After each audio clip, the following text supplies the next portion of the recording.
How does your media product represent particular social groups?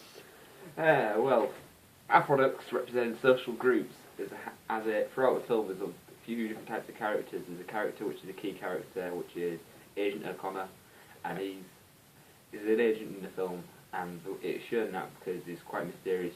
The audience don't really know much about his background. He comes across as quite a mysterious character.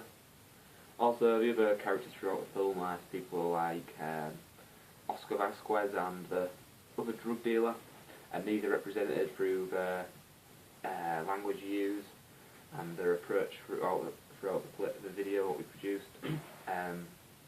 Also, just the general props which are used throughout the film as well represent that particular industry, which is the drug industry in the film. Yeah. In what ways does your media product use? Develop a challenge forms and conventions of real media products. Well, in our video, it's pretty similar to a lot of real media products, a lot of thrillers. In ours it uses like guns, swearing, violence, also drugs. When we did our research, we came out looking at the thrillers. A lot of these used all of them, the same kind of techniques and little things. So we tried to include them in our thriller to make it as real as possible.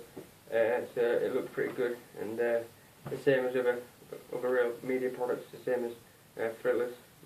We also tried developing it a little bit in ways to try to add a little bit more suspense here and there. What type of media institution would distribute your media product and why?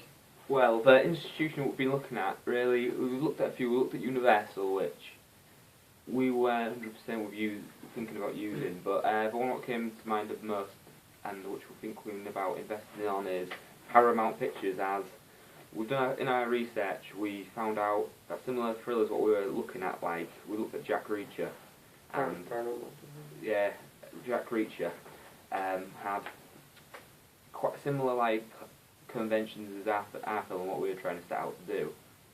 And also it seemed to be Paramount used to be quite controversial institute to users. It ranges from very low budget films to higher budget films, and ours seemed to be fitting quite well with our media product. So, for example, it has in the past produced very low budget films such as Paranormal Activity, which had a budget of around $18 million, and it came out with a box office profit, very big profit, and it made about 807 million profit when in box office. Then again, it's had other high budget films such as Transformers, which had a budget of about 700 million. Big hit.